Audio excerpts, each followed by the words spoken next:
मध्य Atlantic महासागर में एक व्यापक खोज अभियान चल रहा है।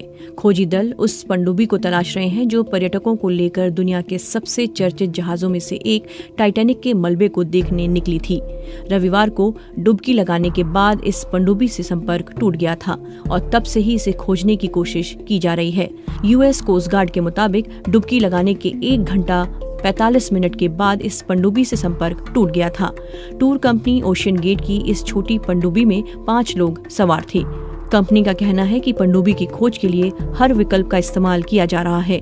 इस 8 दिन की पर्यटन यात्रा का टिकट $2.5 लाख या लगभग 2 करोड़ रुपए होता है। इस टूर के दौरान पनडुब्बी टाइटैनिक जहाज के मलबे के पास समंदर में 3800 मीटर नीचे डुबकी लगाती है।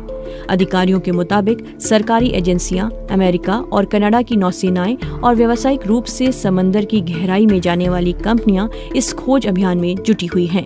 टाइटैनिक का मलबा उत्तरी अमेरिका के समंदर के सबसे करीबी बिंदु कनाडा के न्यूफाउंडलैंड के सेंट जॉन से 700 किलोमीटर दूर अटलांटिक महासागर में है। हालांकि इस पनडुब्बी की खोज का अभियान अमेरिका के बोस्टन से चलाया जा रहा है। लापता पनडुब्बी ओशियन गेट कंपनी की टाइटन सबमर्सिबल है जो एक ट्रक के बराबर बड़ी है और इसमें 5 लोग सवार हैं। आमतौर पर इस पनडुब्बी में आपात स्थिति में 4 दिन की ऑक्सीजन होती है। सोमवार दोपहर अमेरिकी कोस्ट गार्ड के रियर एडमिरल जॉन मॉगर ने एक प्रेस वार्ता में कहा कि हम अनुमान लगा रहे हैं कि पनडुब्बी को खोजने के लिए हमारे पास 70 से लेकर 96 घंटों तक का समय है। उन्होंने कहा कि इस पनडुब्बी की तलाश में 2 विमान और एक पनडुब्बी और सोनार से लैस तैरते बांध लगाए गए हैं। हालांकि उन्होंने ये भी कहा कि जिस इलाके में ये खोज अभियान चल रहा है वो बहुत दूर है और इसकी वजह से अभियान में मुश्किलें भी आ रही हैं। रियर एडमिरल ने कहा कि बचाव अभियान में लगे लोग इस अभियान को व्यक्तिगत रूप से ले रहे हैं और पनडुब्बी में सवार लोगों को बचाने की हर संभव कोशिश कर रहे हैं। ब्रिटेन के अरबपति कारोबारी हामिश हार्डिंग के परिवार का कहना है कि वो इस पनडुब्बी पर सवार हैं। 58 वर्षीय हार्डिंग एक एक्सप्लोरर भी हैं। पिछले सप्ताहांत हार्डिंग ने सोशल मीडिया पर कहा था कि मुझे ये बताते हुए गर्व हो रहा है कि मैं टाइटैनिक के मलबे तक जाने वाले अभियान का हिस्सा हूँ। उन्होंने ये भी कहा था कि न्यूफाउंडलैंड में पिछले 4 दशकों की सबसे भीषण सर्दी की वजह से 2023 में टाइटैनिक तक जाने वाला ये अकेला मानवीय मिशन भी हो सकता है। बाद में उन्होंने लिखा था कि मौसम की वजह से एक मौका बना है और हम कल डुबकी लगाने का प्रयास करेंगे। ओशियन गेट ने एक बयान में कहा है कि उसका पूरा ध्यान पनडुब्बी में सवार लोगों और उनके परिवार पर है। कंपनी के बयान में कहा गया है कि हम पनडुब्बी के साथ फिर से संपर्क करने के प्रयासों में कई सरकारी एजेंसियों और डीप सी कंपनियों की तरफ से मिल रहे व्यापक सहयोग के लिए बेहद आभारी हैं। लापता पनडुब्बी कार्बन फाइबर से बनी है। इसकी यात्रा के प्रचार में कंपनी दावा करती है कि ये रोजमर्रा की जिंदगी के बाहर कुछ वाकई असाधारण खोजने का मौका है।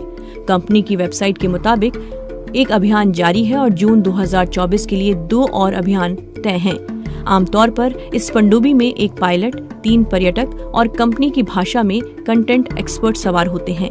ये यात्रा न्यूफाउंडलैंड के सेंट जॉन से शुरू होती है। टाइटैनिक के मलबे तक पहुंचने और वापस आने की संपूर्ण डुबकी में 8 घंटे तक का समय लगता है।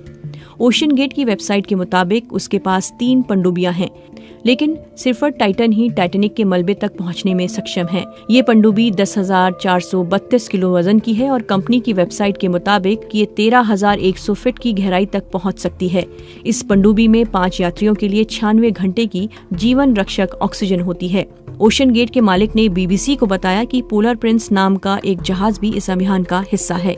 इस जहाज के जरिए पनडुब्बी को मलबे की लोकेशन तक पहुंचाया जाता है। पिछले साल टाइटन सबमर्सिबल में यात्रा करने वाले सीबीएस न्यूज के संवाददाता डेविड पोग ने बीबीसी से बातचीत में उन दिक्कतों का जिक्र किया जिनका सामना पनडुब्बी में सवार लोग और ऊपर पानी की सतह पर मौजूद सदस्य कर रहे होंगे। उन्होंने बताया कि इस समय पनडुब्बी में सवार लोगों और बाहरी दुनिया के बीच संपर्क का कोई रास्ता नहीं है, क्योंकि पानी के इतना नीचे ना जीपीएस काम करता है ना ही रेडियो। उन्होंने बताया कि पनडुब्बी में सवार यात्रियों को बाहर बोल्ट लगाकर सील कर दिया जाता है। ऐसे में अगर पनडुब्बी सतह पर आ भी जाती है तो यात्रियों के पास बाहर निकलने का कोई रास्ता नहीं होगा। इस पनडुब्बी को कंपनी के कर्मचारी सिर्फ बाहर से ही खोल सकते हैं। टाइटैनिक अपने दौर का सबसे बड़ा जहाज था जो अपनी पहली ही यात्रा के दौरान डूब गया था। 1912 में ब्रिटेन से अमेरिका जा रहा ये जहाज रास्ते में एक आइसबर्ग से टकरा गया था। इस जहाज पर 2200 लोग सवार थे, जिनमें से लगभग 1500 मारे गए थे। 1985 में टाइटैनिक जहाज का मलबा मिला था और तब से ही इस मलबे को देखने के लिए खोजी अभियान जाते रहते हैं।